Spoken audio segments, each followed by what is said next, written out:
Ibu mertua mengusirku dan berkata, "Si miskin, kamu tidak pantas di sini." Setelah 3 hari aku datang untuk membuat mereka syok. Sebelum ceritanya dimulai, silakan tulis di kolom komentar dari daerah mana saja teman-teman yang menonton cerita ini. Dan jangan lupa like dan subscribe, agar channel Cerita Ar bisa terus berkembang dan mempersembahkan cerita yang terbaik. Langit sore di kampung kecil tempat Fitri dibesarkan terlihat temaram, seperti menyimpan kenangan perjalanan hidup gadis itu yang penuh kesederhanaan. Fitri berdiri di depan jendela rumah kayu orang tuanya, memandang halaman kecil yang berumput rapi. Di sanalah ia dulu sering bermain ketika masih kecil, berlari tanpa alas kaki sambil tertawa bersama adiknya. Rumah itu sederhana, dinding kayu yang mulai kusam, atap seng yang sesekali bocor saat hujan deras, namun selalu terasa hangat karena penuh kasih sayang. Fitri tumbuh sebagai gadis yang tidak pernah mengeluh. Setiap pagi ia membantu ibunya menjemur pakaian dan mengurus adik-adiknya sebelum berangkat bekerja di sebuah toko kecil di kota. Meski hidupnya serba pas-pasana, Fitri selalu bersyukur. Ia percaya bahwa rezeki tidak hanya soal uang, tetapi juga kehangatan keluarga dan ketenangan hati. Namun hidupnya berubah ketika ia bertemu Ilham, pria sederhana yang saat itu bekerja sebagai pegawai administrasi di sebuah kantor swasta. Ilham punya sifat yang manis dan perhatian. Cara dia memandang Fitri dengan tulus membuat Fitri merasa dihargai dan dilihat sebagai perempuan. Mereka saling jatuh cinta dengan cara yang pelan namun pasti. Perjalanan mereka penuh tawa kecil, janji-janji masa depan, dan keyakinan bahwa cinta bisa mengalahkan segala perbedaan. Pernikahan sederhana diadakan di rumah Fitri, dihiasi kain putih seadanya dan kursi-kursi pinjaman dari tetangga. Meski tidak mewah, suasana hari itu penuh haru. Fitri mengenakan kebaya putih sederhana, sedangkan Ilham memakai kemeja rapi yang tersenyum gugup saat menyalami para tamu. Fitri percaya bahwa hari itu adalah awal kebahagiaan panjang, keyakinan yang ia genggam dengan erat. Tapi semua bayangan indah itu mulai berubah perlahan sejak Fitri pertama kali melangkah masuk rumah keluarga Ilham. Rumah itu besar, jauh lebih besar dari apapun yang pernah Fitri tempati. Cat temboknya masih baru, perabotannya mahal, dan segala sesuatu di dalam rumah tampak tertata rapi seperti majalah interior. Namun, bukan kemewahan itu yang membuat Fitri gugup, melainkan tatapan tajam Yati, ibu mertua yang sejak awal tampak tidak ikhlas menerima Fitri. "Ini menantumu?" Suara Yati saat pertama kali melihat Fitri begitu datar, tanpa senyum. Fitri mencoba membungkuk sopan. "Iya Bu, saya Fitri." Yati hanya mengangguk singkat, lalu berjalan melewati Fitri tanpa menoleh. Sejak hari itu, Fitri sudah tahu, hidupnya di rumah ini tidak akan semudah yang ia bayangkan. Hari-harinya sebagai istri dimulai dengan ketidaknyamanan kecil yang lama-lama terasa seperti duri. Yati selalu menemukan alasan untuk mengkritik. "Fitri, itu piring jangan dicuci seperti itu. Lemot sekali kamu." "Fitri, baju-baju ini kok kamu setrika tidak rapi." "Ilham, kamu itu harusnya dapat istri yang lebih pandai dari ini." Ilham sering hanya diam, kadang menenangkan Fitri setelah ibunya pergi, tetapi tidak pernah benar-benar membela. "Sabar ya, Fit. Ibu memang begitu orangnya. Nanti juga ibu terbiasa sama kamu," katanya berkali-kali. Namun bukannya membaik, perlakuan Yati justru semakin membuat Fitri merasa seperti orang asing di rumah sendiri. Fitri mencoba mencari cara agar Yati bisa menerimanya. Ia bangun lebih pagi, memasak lebih rajin, membersihkan rumah tanpa diminta, bahkan menghafal menu kesukaan Yati. Namun sekecil apapun usaha itu, Yati tetap menemukan celah untuk mengeluh. Suatu sore, saat sedang menyiapkan teh untuk Yati, Fitri mendengar suara perempuan itu bercakap dengan tetangga. "Kasihan Ilham dapat istri miskin begitu. Lihat saja, dari pakaiannya saja sudah kelihatan," kata Yati tanpa sedikit pun menurunkan suaranya.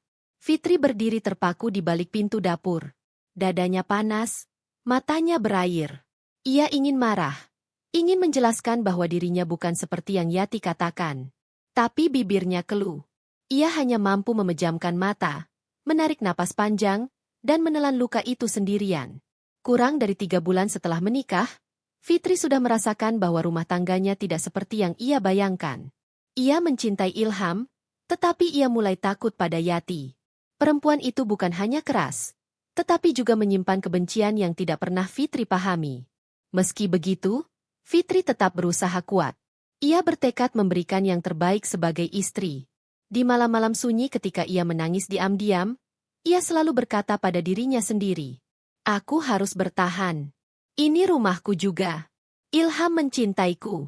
Ini hanya fase awal." Suatu pagi, Fitri bangun lebih awal dari biasanya. Ia ingin menyiapkan sarapan istimewa untuk keluarga, berharap Yati sedikit melunak. Ketika ia membawa piring berisi nasi goreng ke meja makan, Yati memandangnya dengan tatapan tidak puas. "Begini caramu memasak? Tidak ada rasanya. Kamu itu perempuan atau apa?" Fitri menunduk. "Maaf Bu, saya bisa buatkan yang lain." "Sudahlah. Kalau nggak bisa masak, jangan memaksa," bentak Yati sambil menyapu meja kasar. Fitri mencengkeram jemarinya, menahan tangis. Ilham hanya berdiri canggung di samping pintu, memandang keduanya tanpa tahu harus berbuat apa. "Fit, kamu masuk saja. Biar aku yang bereskan," katanya lirih. Fitri tidak menjawab. Ia melangkah masuk ke dapur, membawa seluruh luka itu bersamanya. Malam itu, Fitri berbaring memandang langit-langit. Di sampingnya, Ilham sudah tidur, napasnya teratur. Tapi pikiran Fitri terus berputar. Tentang kata-kata Yati, tentang segala penghinaan kecil yang menumpuk, tentang hidup yang kini terasa sempit dan penuh tekanan. Ia mulai bertanya pada dirinya sendiri. Apakah aku benar-benar pantas ada di sini? Ia tidak tahu bahwa pertanyaan itu hanyalah awal dari badai besar yang sebentar lagi akan mengguncang seluruh hidupnya. Hari-hari setelah Fitri tinggal di rumah mertua semakin terasa berat. Apa yang sebelumnya hanya berupa komentar sinis dan tatapan meremehkan dari Yati, kini berubah menjadi tekanan yang hampir terjadi setiap jam. Fitri merasa seperti hidup di dalam rumah yang dindingnya penuh mata, mengawasi setiap gerakannya, setiap napasnya. Pagi itu, Fitri baru selesai menjemur pakaian saat Yati masuk ke halaman dan melihat hasil jemurannya. "Kamu jemur baju kok sembarangan begitu? Mataharinya di sana, kamu jemur di sini. Dasar nggak bisa apa-apa." Fitri menoleh dan tersenyum kecil, berusaha tetap ramah. "Maaf, Bu. Nanti saya pindahkan." "Sudah terlambat. Ini baju Ilham jadi nggak wangi. Kamu itu kalau kerja, pakai otak." Fitri terdiam. Ia menunduk dan perlahan memindahkan jemuran, padahal yang salah bukan caranya. Matahari memang bergerak, dan dia baru saja menjemur ketika matahari masih rendah. Tapi ia terlalu lelah untuk menjelaskan. Setiap kali Fitri ingin bersikap baik, Yati selalu menemukan kesalahan yang seolah-olah disengaja. Tidak ada yang benar di mata perempuan itu. Siang hari, ketika Fitri sedang menyapu ruang tengah, Yati duduk di kursi sambil minum teh. "Fitri," katanya tiba-tiba, tanpa menatap. "Iya, Bu. Kamu itu harus tahu diri. Rumah ini bukan rumahmu. Kamu numpang. Jadi jangan seenaknya." Fitri menahan napas. Kata-kata itu menusuk begitu dalam. "Saya tidak pernah seenaknya, Bu. Tapi kamu pikir kamu punya hak di rumah ini? Tidak. Kamu cuma istri Ilham, bukan siapa-siapa." Fitri menggenggam gagang sapu dengan erat. Tangannya sedikit bergetar. Ia ingin membalas. Ingin mengatakan bahwa ia telah mengorbankan banyak hal untuk menikah dengan Ilham, bahwa ia berusaha keras setiap hari, bahwa ia tidak pernah meminta apapun. Tapi suara itu hanya berputar di dalam hati, tidak pernah sampai keluar dari mulutnya. Pada malam hari, Fitri menyiapkan makan malam. Ia memasak dengan sangat hati-hati. Semua bumbu diukur, api diatur pelan agar masakan matang sempurna. Ia berharap kali ini tidak ada yang salah. Namun ketika sup ayam yang ia buat diletakkan di meja makan, Yati hanya mencicipi 1 sendok lalu meletakkan sendok itu dengan keras. "Astaga! Ini sup atau air rebusan? Hambar sekali. Fitri, kamu itu lulusan apa? Masak saja tidak bisa." Fitri mengedip menahan air mata. "Maaf Bu, saya bisa tambahkan." "Sudah, buang saja. Aku tidak mau makan makanan yang tidak jelas begitu. Ilham, kamu ambil makanan di luar saja." Ilham menoleh ragu pada Fitri, tetapi ia terlalu takut membantah ibunya. "Fit, maaf ya. Mungkin nanti kita beli makan di luar saja," katanya pelan, hampir berbisik. Fitri tersenyum kecil meski hatinya robek. "Iya, tidak apa-apa." Setelah mereka pergi, Fitri berdiri sendirian di dapur, memandang sup yang masih mengepul. Ia memasukkan jari ke kuah sup dan mencicipinya. Ternyata rasanya enak. Tidak hambar. Tidak asin. Tidak berlebihan. Masakannya tidak buruk. Hanya saja, Yati memang tidak ingin menyukainya. Fitri menutup mata. Dadanya sesak. Hari-hari berikutnya semakin parah. Yati mulai mengatur jam bangun Fitri. Kamu itu jangan bangun jam 6. Itu telat. Orang rumah ini bangunnya jam 4. Padahal sebelumnya, Yati selalu bangun jam 7. Yati mulai menuduh Fitri boros. Padahal semua kebutuhan rumah diatur oleh Yati sendiri. Ia juga mulai mengatur pakaian Fitri. Jangan pakai baju itu. Kamu kelihatan seperti pembantu. Sudahlah, memang kamu dasarnya miskin. Ya begitu. Kadang Yati sengaja memanggil Fitri keras-keras di depan tetangga. Fitri, cepat sini. Kamu itu lelet banget. Suami kamu kalau pulang pasti malu punya istri seperti kamu. Tetangga sering melihat kejadian itu. Sebagian menggumamkan kasihan, sebagian malah percaya bahwa Fitri memang tidak becus. Fitri semakin merasa kecil. Ia merasa setiap langkahnya salah. Setiap kata-katanya salah. Ia mulai takut bergerak. Takut membuat kopi terlalu manis, takut mengatur kursi tidak simetris, takut Yati tiba-tiba berteriak. Dalam hatinya, ia mulai berbicara pada dirinya sendiri. Kenapa hidupku begini? Kenapa aku dihina seperti ini? Apa salahku? Namun ia tetap bertahan. Bukan karena ia lemah, tapi karena ia berharap suatu hari Yati akan menerimanya. Ia masih percaya bahwa jika ia cukup baik, cukup sabar, cukup tulus, maka Yati akan luluh. Ia tidak tahu bahwa justru ketulusannya itulah yang mendorong Yati semakin jauh. Yati merasa Fitri terlalu mudah diinjak, terlalu mudah diperlakukan sesuka hati. Yati merasa berkuasa penuh. Malam itu, Fitri duduk di kamar, memegang foto pernikahannya. Ia terlihat tersenyum di foto itu, harapan terpancar jelas di matanya. Kini, mata itu kosong, lelah. Ilham yang baru pulang duduk di sampingnya. Fit, kamu kenapa? Fitri menggeleng. Nggak apa-apa. Kamu kelihatan sedih. Fitri memejamkan mata. Mas, kalau aku salah, bilang ya. Aku takut ibu nggak suka aku. Ilham menggenggam tangan Fitri. Sabar ya, Fit. Ibu memang keras. Tapi aku yakin ibu nanti akan menerima kamu. Fitri menatap Ilham lama, dalam sunyi. Diam-diam, ia bertanya pada dirinya sendiri. Apa Ilham benar-benar percaya itu? Atau dia hanya menenangkan saja? Jawabannya tidak pernah ia dapatkan. Yang ia tahu hanyalah satu hal. Tekanan dari Yati semakin hari semakin kuat, seperti tangan besar yang perlahan mencekik lehernya. Dan itu baru permulaan dari badai yang lebih besar yang akan menghancurkan segalanya. Pagi itu rumah terasa lebih sunyi dari biasanya, tetapi bukan sunyi yang menenangkan, melainkan sunyi yang mengandung badai. Fitri bangun lebih awal, berusaha menyiapkan sarapan terbaik yang bisa ia buat. Ada firasat buruk menghampiri sejak semalam, entah kenapa. Ia berharap, apapun yang terjadi hari ini, ia bisa menghadapinya dengan tenang.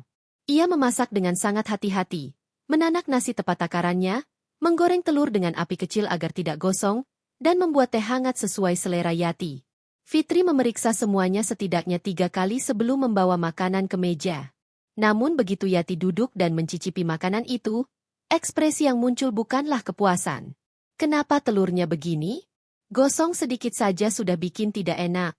Kamu itu susah sekali disuruh masak yang benar. Padahal telur itu sama sekali tidak gosong. Warnanya kuning keemasan, sempurna. Fitri menunduk. Maaf Bu, saya buat lagi yang baru. Sudah, kamu itu kalau diminta perbaiki, hasilnya tetap jelek. Kamu ini perempuan tidak becus. Fitri meremas ujung bajunya tanpa bicara. Suaranya terasa tercekat di tenggorokan. Ilham yang duduk di sebelahnya hanya menatap kosong ke meja, seperti sudah terbiasa dengan suasana panas setiap pagi. Setelah sarapan, Fitri pergi mencuci piring di dapur. Dia menarik napas panjang, mencoba mengusir gelisah dari dadanya. Namun tidak sampai 5 menit, Yati masuk ke dapur dengan langkah keras. Fitri, Kenapa kamu simpan piring di sini? Ini tempat gelas. Kamu itu tidak tahu aturan rumah. Fitri menoleh cepat. Maaf Bu, tadi saya buru-buru. Alasan. Kamu selalu begitu. Fitri menatap rak piring itu. Ia sudah tinggal di rumah itu berbulan-bulan. Ia tahu betul di mana letak piring. Yati sengaja memindahkan susunannya kemarin malam. Dan kini menyalahkan Fitri seolah-olah Fitri ceroboh. Fitri mengatupkan bibirnya rapat-rapat. Dadanya panas. Bu, saya tidak bermaksud. Tidak bermaksud tapi tetap bodoh. Bentak Yati tajam. Ilham itu pantas dapat istri yang lebih baik dari kamu. Dan disitulah, untuk pertama kalinya, Fitri benar-benar kehilangan kendali. Matanya memanas, namun bukan hanya karena sedih. Ada amarah yang perlahan muncul. Ia menatap Yati, untuk pertama kalinya tidak menunduk. Saya sudah berusaha sekuat yang saya bisa, Bu. Saya melakukan semua pekerjaan rumah. Saya tidak pernah membantah. Saya selalu mencoba membuat ibu senang. Tapi ibu tidak pernah mau melihat itu. Wajah Yati memerah. Oh, jadi sekarang kamu melawan? Kamu berani sama saya? Kamu pikir kamu siapa di rumah ini? Suara Yati meninggi, bergema hingga ke ruang tamu. Ilham yang sedang bersiap berangkat kerja langsung datang ke dapur. Ada apa ini? Yati mengarah pada Fitri dengan jari telunjuk tajam. Lihat istrimu. Berani-beraninya dia bicara begitu ke ibu. Ilham memandang Fitri seolah tidak percaya. Fit, kamu kenapa bicara begitu pada ibu? Fitri menatap Ilham, matanya penuh luka. Mas, aku hanya bilang yang sebenarnya. Tapi Ilham tidak mendengarnya. Ia lebih fokus pada wajah ibunya yang terlihat marah besar. Ibu sudah tua, Fit. Kamu jangan bikin ibu naik darah. Kamu harusnya sabar. Kamu itu menantu, harus hormat. Fitri menelan ludah, dadanya sesak. Jadi selama ini, apapun yang terjadi, dia tetap salah? Yati tersenyum tipis. Puas melihat Ilham memarahi Fitri. Senyum yang membuat Fitri merasa semakin kecil. Lihatlah. Suami kamu saja tidak terima kamu melawan saya, kata Yati sinis. Dasar perempuan miskin tidak tahu diri. Kalimat itu seperti palu besar yang menghantam telinga Fitri. Miskin. Tidak pantas. Tidak berguna. Semua kata itu terus berputar di kepalanya. Ilham meraba bahunya. Fit, minta maaf sama ibu. Sekarang. Fitri memandang Ilham dengan mata berair. Mas, aku salah apa? Kamu bikin ibu sedih, jawab Ilham tegas. Kamu harus minta maaf. Fitri akhirnya menunduk. Tangisnya hampir pecah. Maaf Bu, saya tidak bermaksud menyakiti hati ibu. Yati hanya mengangkat dagu. Tidak puas tetapi cukup untuk merasa menang. Namun rupanya itu bukan akhir dari hari itu. Siang harinya, ketika Ilham sudah pergi kerja, Yati kembali memanggil Fitri dengan suara keras. Fitri, sini kamu. Fitri datang dengan langkah hati-hati. Ada apa, Bu? Yati berdiri di depan kamar tamu, menunjuk koper besar. Kamu tahu ini apa?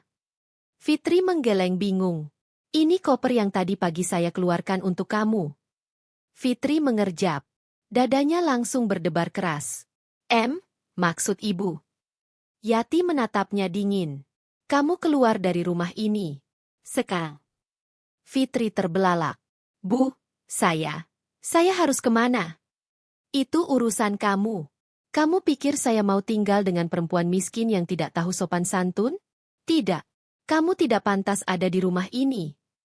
Fitri memegang dadanya. Rasanya seperti ada pisau yang menusuk perlahan. Bu, saya bisa perbaiki semuanya. Saya bisa. Tidak perlu. Saya sudah muak dengan kamu. Kamu hanya membawa sial. Kamu hanya bikin rumah ini berantakan. Fitri menggeleng cepat. Tolong Bu, saya tidak punya tempat lain. Pergi. Tapi Bu, pergi sekarang juga sebelum saya benar-benar marah. Yati berteriak begitu keras, hingga membuat beberapa tetangga menoleh dari luar pagar. Fitri menutup mulutnya dengan tangan. Air matanya jatuh seketika. Bu, tolong Bu. Keluar. Bawa semua barangmu. Saya tidak mau melihat kamu di rumah ini lagi. Kalimat itu menjadi puncak dari semua penghinaan yang selama ini ia telan. Fitri berdiri di sana, gemetar, lemah, hancur. Dan pada akhirnya, ia mengambil kopernya dengan tangan yang bergetar. Ia melangkah keluar dari rumah yang selama ini ia perjuangkan untuk disebut sebagai rumah. Yati menutup pintu dengan keras di belakangnya, tanpa sedikit pun rasa bersalah. Fitri berdiri di depan gerbang rumah itu, sendirian, menangis tanpa suara.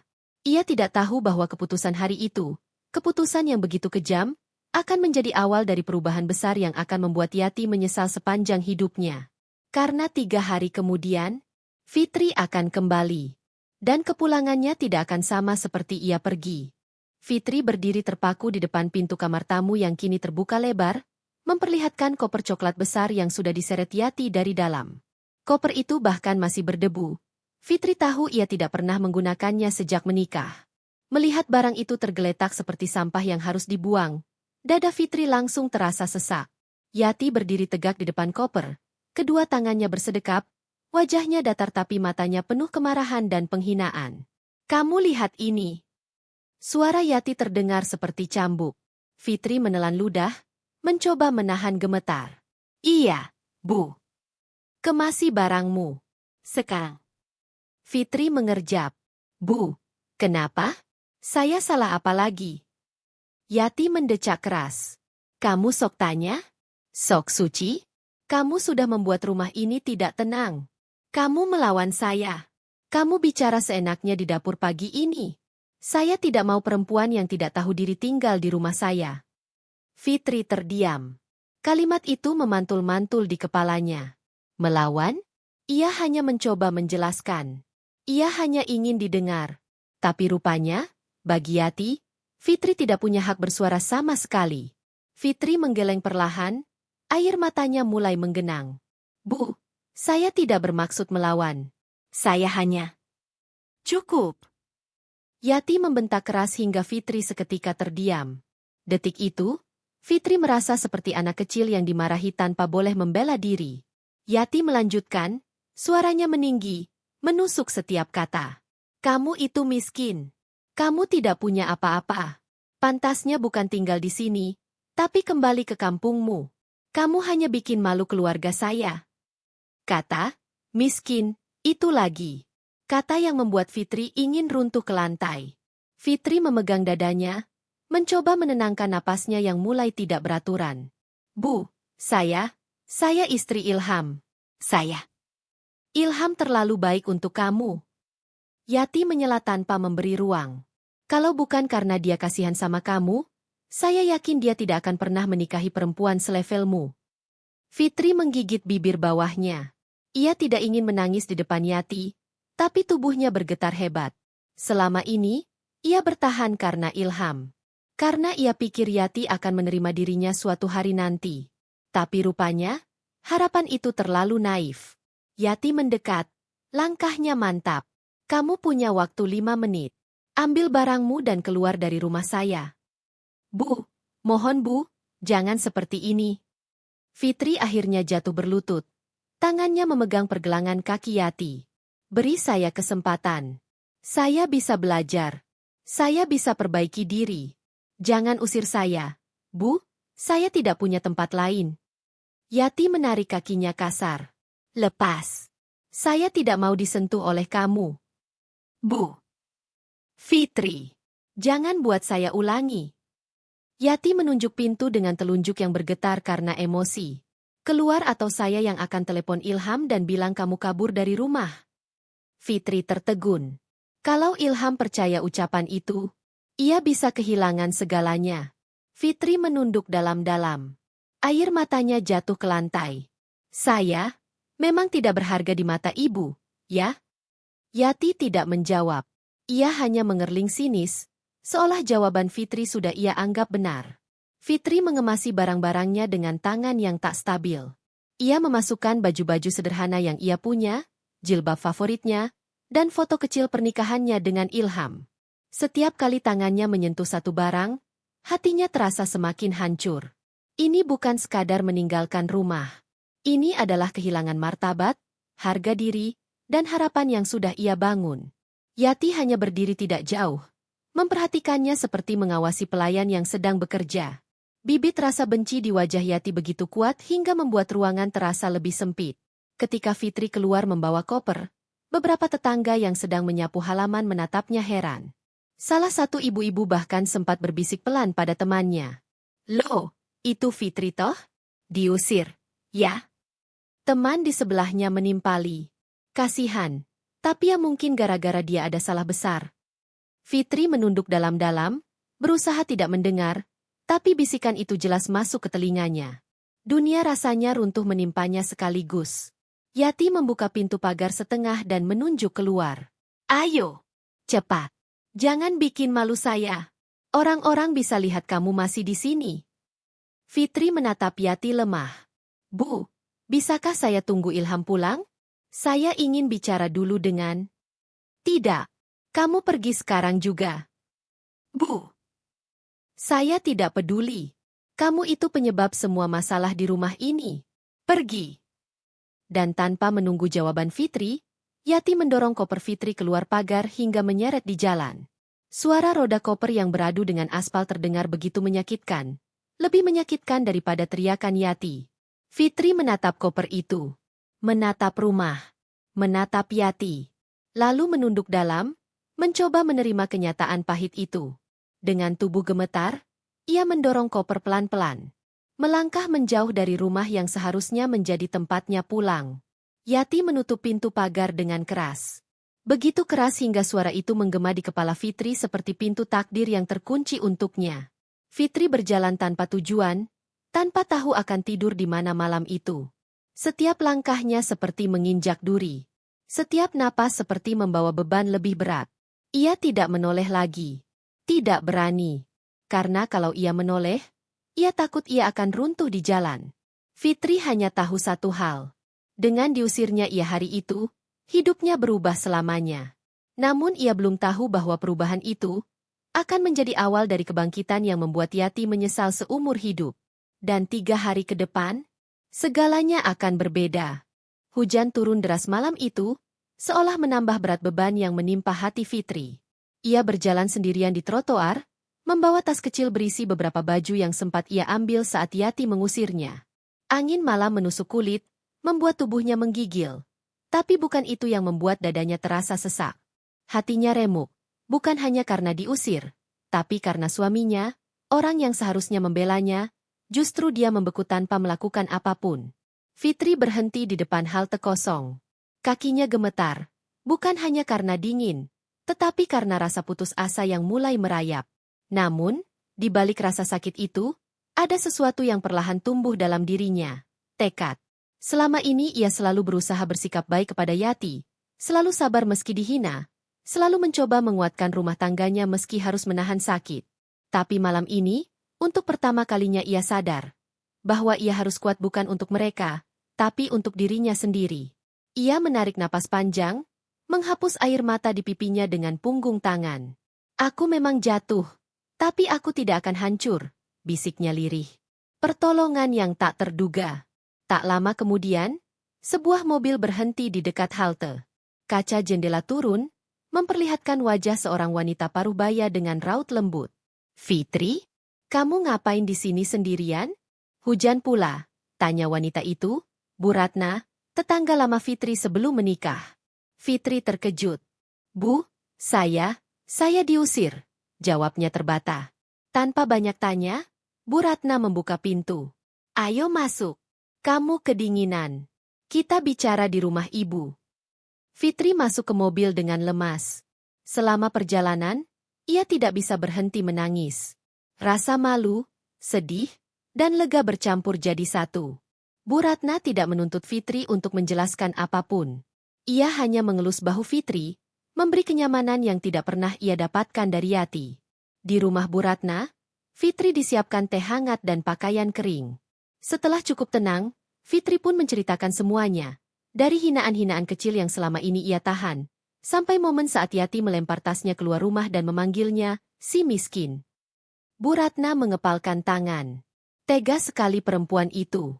"Fitri, kamu bukan orang lemah. Kamu cuma salah tempat." Dan kamu harus bangun lagi. Benih kekuatan baru.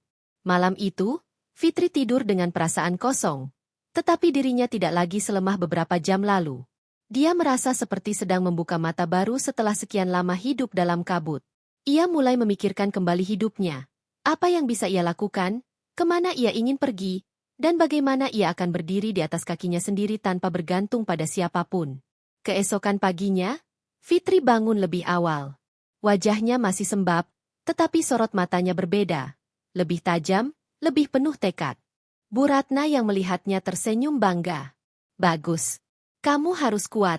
Nak, kamu harus buktikan bahwa mereka salah. Fitri mengangguk pelan. Iya, Bu.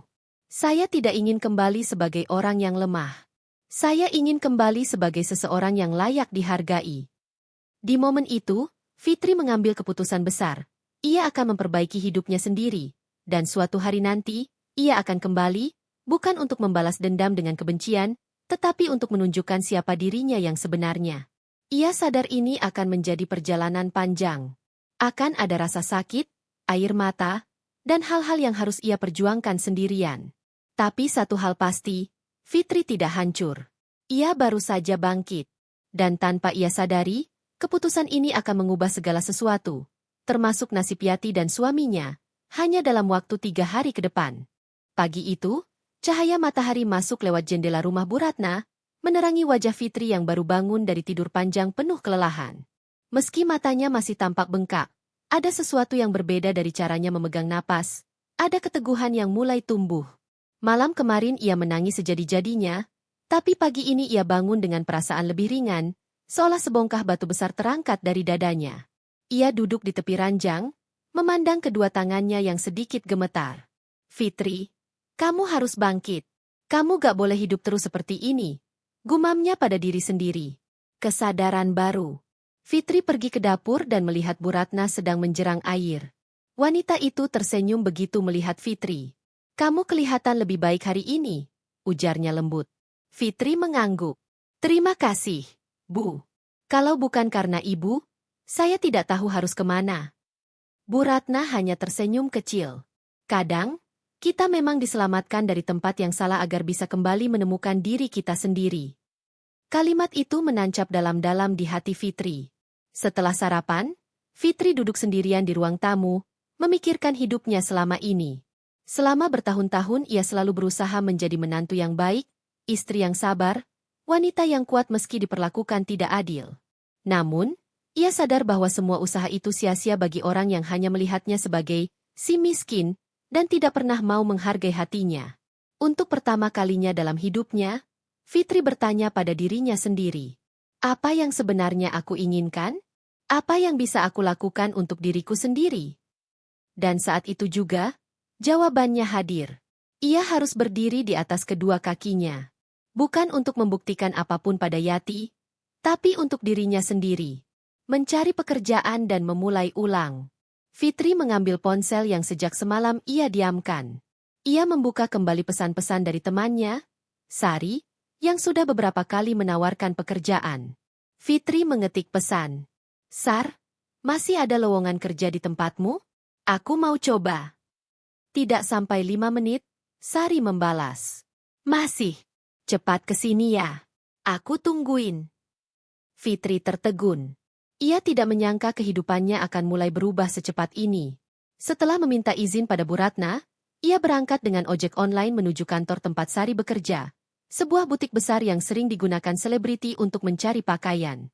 Selama perjalanan, Fitri beberapa kali menatap langit dari balik helm. Langit cerah, berbeda jauh dengan malam ketika ia diusir. Seolah alam pun ingin menunjukkan bahwa badai sudah lewat. Fitri menunjukkan kemampuan.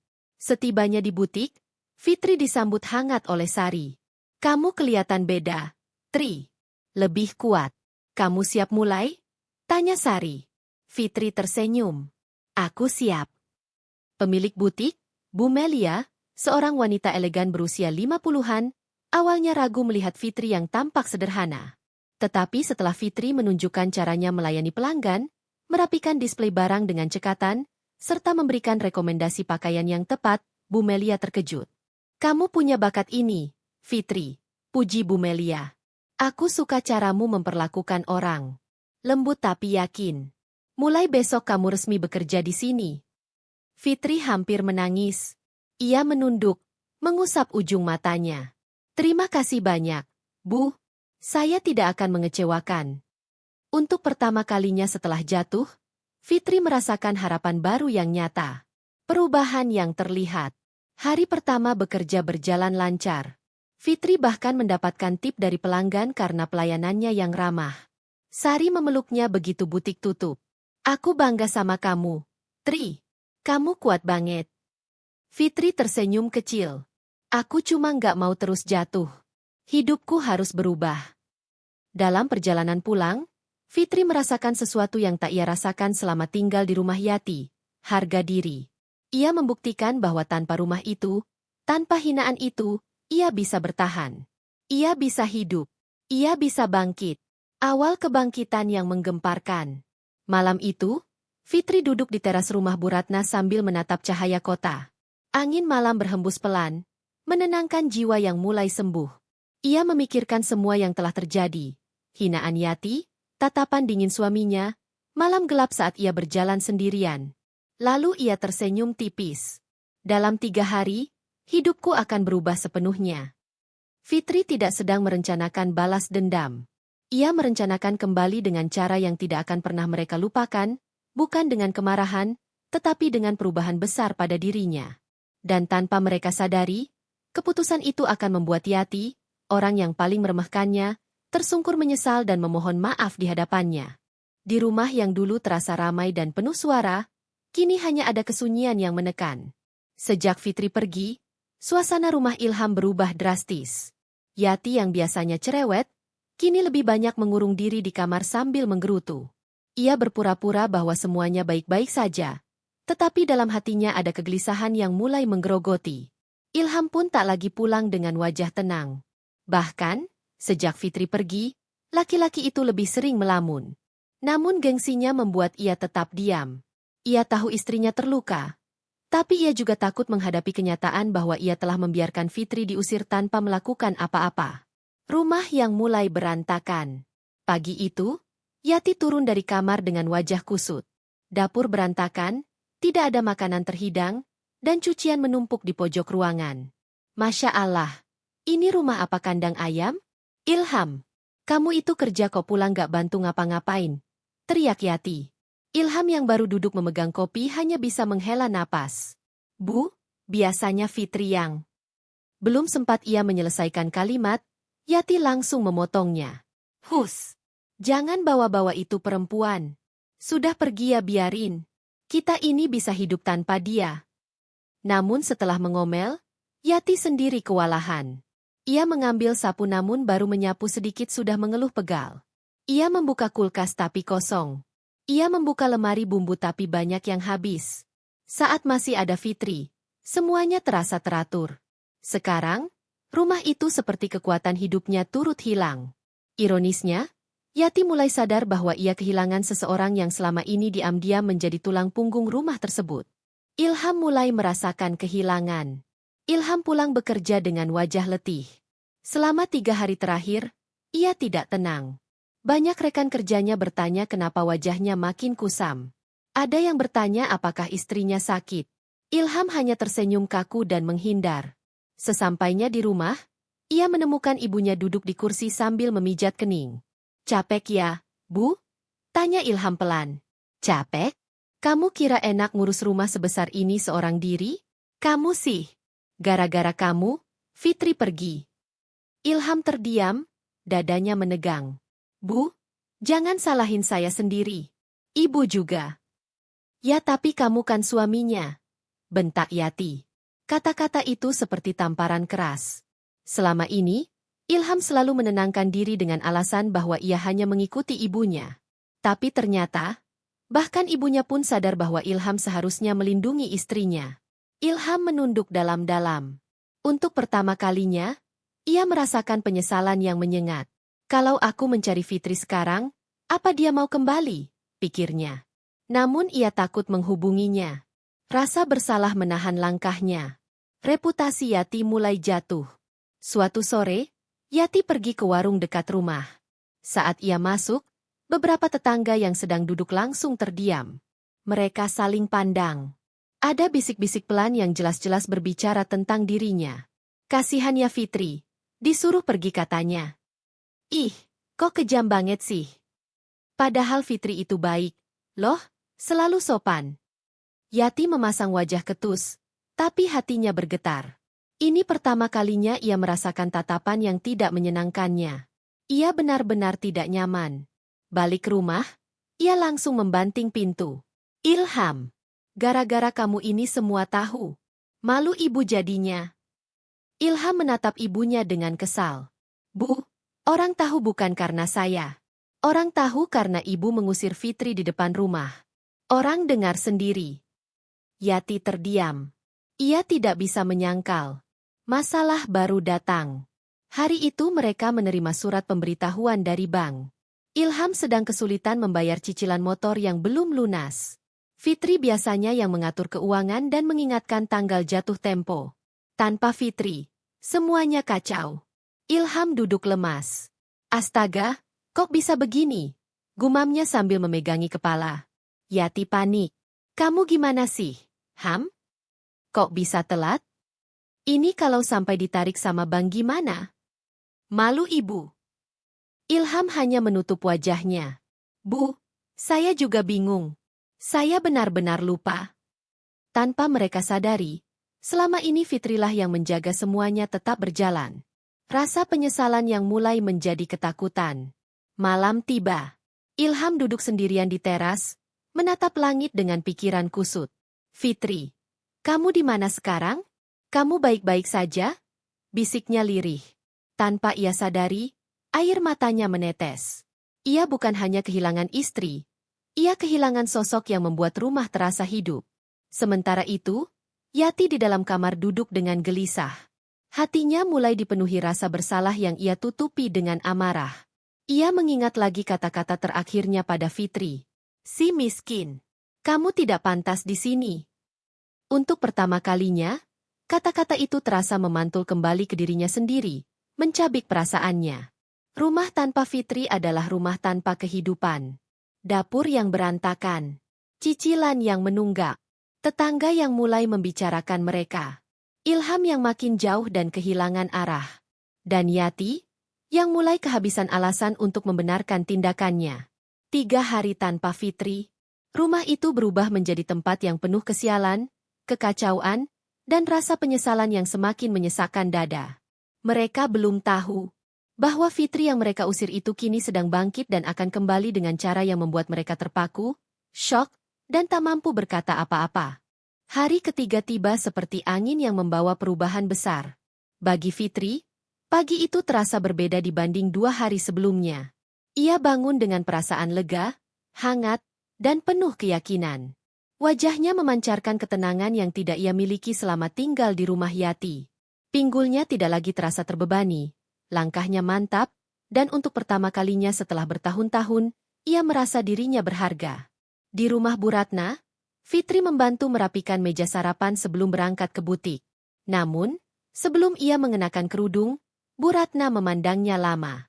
Fitri, hari ini kamu terlihat seperti orang yang sudah lahir kembali, ucapnya lembut. Fitri tersenyum tipis. Saya cuma ingin hidup dengan benar, Bu. Tanpa harus tunduk pada orang yang merendahkan saya. Bu Ratna mengangguk pelan. Dan kamu sudah melakukan yang benar. Sudah saatnya mereka tahu siapa kamu. Fitri menghela napas panjang. Iya, Bu. Hari ini, saya akan kembali. Bukan sebagai orang yang mereka hina, tapi sebagai Fitri yang baru. Perubahan Fitri yang mencolok. Setelah bekerja setengah hari di butik, Fitri pulang lebih awal karena Bu Melia meminta dirinya ikut photoshoot produk baru sebagai model tambahan. Bukan model utama, memang, tapi cukup untuk membuat penampilan Fitri berubah drastis. Make up natural yang lembut, syal elegan yang dililit rapi, blazer krem yang baru saja diberikan butik kepadanya, sepatu low heels yang menyempurnakan geraknya. Fitri menatap pantulan dirinya di cermin butik. Ini aku? Gumamnya lirih. Ia tampak jauh lebih dewasa, rapi, elegan, dan kuat. Sari memeluknya dari belakang sambil tertawa kecil. Kamu cantik banget, Tri. Ibu mertua kamu pasti kaget kalau lihat kamu sekarang. Fitri hanya tersenyum. Tapi dalam hatinya ada sedikit getaran. Bukan dendam, melainkan campuran keberanian dan ketegasan. Hari ini, ia akan menghadapi masa lalu yang telah membuatnya jatuh. Ilham Yati tidak tenang. Di rumah, suasana kacau. Ilham duduk gelisah, memegangi ponselnya. Ia sudah mencoba menelepon Fitri berkali-kali, tapi Fitri tidak menjawab. Rasa bersalah membuatnya tidak bisa makan dan sulit tidur. Yati mondar-mandir seperti orang kebingungan. Coba telepon lagi. Kalau dia kenapa-kenapa gimana? Ibu bisa berdosa seumur hidup. Bu, sudah saya telepon, desah Ilham. Nomornya aktif, tapi dia tidak angkat. Ya Allah, ini semua gara-gara kamu yang diam waktu itu, bentak Yati kalut. Ilham menahan napas, tapi ia tidak membalas. Sudah tidak ada gunanya menyalahkan siapapun. Yang ia inginkan hanya melihat Fitri kembali, atau setidaknya mengetahui bahwa istrinya baik-baik saja. Fitri tiba di depan rumah. Menjelang maghrib, sebuah mobil yang ditumpangi Fitri berhenti di depan rumah keluarga Ilham. Hatinya berdegup, tetapi wajahnya tetap tenang. Ketika ia turun, beberapa tetangga memperhatikannya.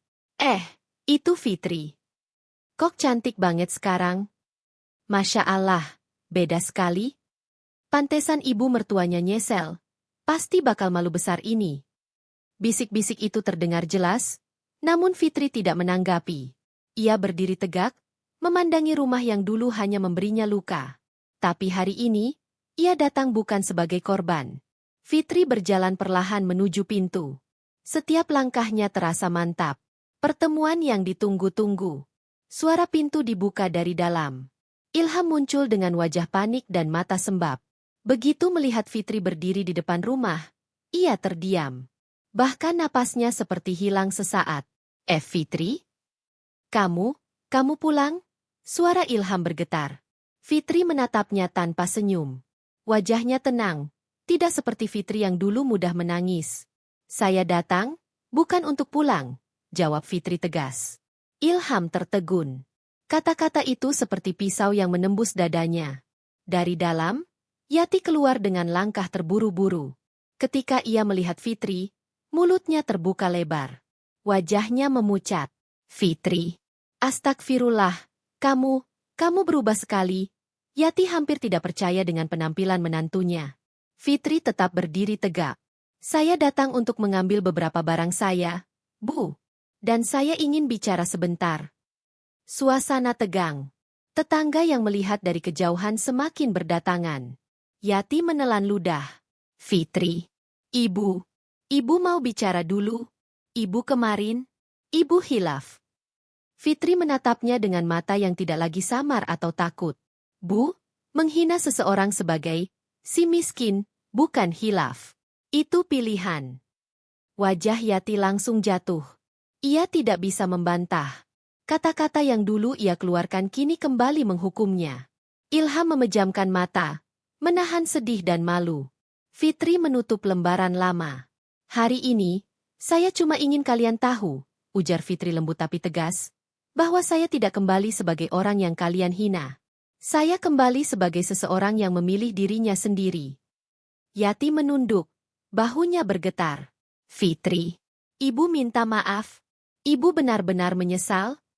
Ilham pun maju selangkah. Aku salah. Tolong beri aku kesempatan. Fitri tersenyum tipis, bukan menyindir, bukan sombong, tetapi dewasa dan penuh pemahaman. Saya memaafkan, tapi saya tidak kembali. Semua terdiam. Bahkan angin seakan berhenti. Fitri melanjutkan, hidup saya sudah mulai berubah. Dan saya harus melanjutkan perjalanan itu, tanpa rasa takut lagi. Yati jatuh berlutut, menangis. Fitri, jangan tinggalkan ibu. Ibu janji gak akan kasar lagi. Tolong, jangan pergi. Tetangga mulai berbisik lebih keras. Malu benerannya. Pantas aja Fitri pergi. Sekarang siapa yang terpuruk? Fitri menunduk sedikit pada Yati. Bu, saya hanya pergi dari rumah ini, bukan dari kehidupan kalian. Saya tetap manusia, bukan musuh. Tapi untuk sementara, saya butuh jarak. Ia mengambil barang-barangnya perlahan, lalu melangkah keluar dengan wibawa yang tidak pernah ia miliki sebelumnya. Akhir dari babak lama, awal kehidupan baru. Ketika Fitri berjalan menjauh, Ilham menatap punggung istrinya yang semakin jauh. Air matanya jatuh tanpa bisa ditahan. Sementara itu, Yati terisak dalam ketakutan dan penyesalan. Ia tidak pernah menyangka bahwa perempuan yang ia hina 3 hari lalu sekarang telah berdiri di atasnya, kuat, mandiri, dan tidak lagi takut. Fitri membuka babak baru dalam hidupnya. Dan keluarga Ilham, mereka baru saja memasuki babak penyesalan yang belum berakhir. Anda bilang. Suasana ruang keluarga rumah besar itu mendadak sunyi. Tidak ada yang berani bersuara. Di tengah ruangan, Yati berdiri kaku, wajahnya pucat, tangan bergetar, keringat dingin mengalir dari pelipisnya. Untuk pertama kalinya dalam hidupnya, wanita yang selalu merasa paling berkuasa itu terlihat kehilangan wibawa. Di hadapannya, Fitri duduk dengan tenang, elegan, berwibawa, dan begitu berbeda dari sosok yang dulu selalu ia hina. Aura kuat yang memancar dari Fitri membuat semua orang, termasuk Ilham dan keluarganya, hanya bisa diam memperhatikannya. Bu Yati, suara Fitri terdengar lembut, namun tegas.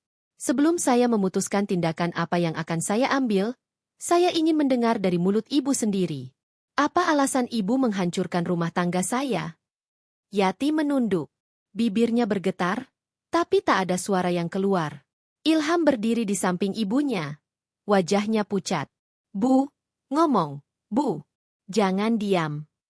Fitri, saya. Yati memaksakan diri membuka suara, namun matanya berair. Saya pikir kamu tidak pantas untuk Ilham. Saya pikir kamu hanya mau harta keluarga kami, saya.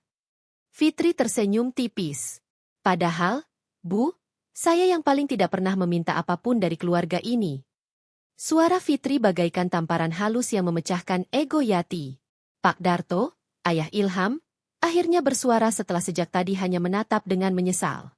Yati, selama ini Fitri tidak pernah melakukan apapun. Kamulah yang memfitnah, mendorong Ilham menceraikannya, dan bahkan menyebarkan kebohongan tentang dia. Apa kamu sadar berapa banyak dosa yang kamu kumpulkan? Yati langsung terisak. Untuk pertama kalinya, ia benar-benar merasa dipojokkan. Fitri, saya salah, katanya lirih. Salah. Fitri menatapnya dengan sorot mata yang tajam namun tetap tenang. Ibu membuat saya diusir. Membuat saya dianggap perempuan hina, membuat anak saya menjauh, dan sekarang hanya mengatakan, salah? Apa semuanya semudah itu? Yati terpaku. Air matanya jatuh satu persatu. Fitri berdiri, langkahnya mantap. Kalau saya bukan pewaris keluarga hartana, mungkin sekarang saya masih terlunta-lunta di luar sana. Apa ibu akan menyesal kalau saya tetap miskin? Yati terdiam. Diam yang berarti, tidak. Dan itu adalah jawaban paling jujur yang pernah muncul darinya. Ilham menatap ibunya dengan kecewa. Bu, selama ini saya percaya sama ibu. Saya ceraikan Fitri gara-gara kata ibu. Saya bodoh banget. Ilham, suara Yati melemah. Ibu cuma ingin yang terbaik untuk kamu. Terbaik? Ilham menahan emosi. Ngerusak hidup orang itu bukan terbaik, Bu. Satu persatu, semua anggota keluarga mulai bersuara. Mereka menyudutkan Yati, meminta penjelasan, bertanya kenapa ia begitu membenci Fitri tanpa alasan jelas. Yati menangis keras, terpojok, tidak punya tempat untuk lari. Fitri akhirnya menatapnya sekali lagi. Bu, katanya lembut namun menusuk, saya bukan datang untuk membalas dendam. Saya hanya ingin ibu tahu, saya tidak serendah yang ibu kira. Yati terseduh. Fitri, maafkan saya, tolong, saya mohon.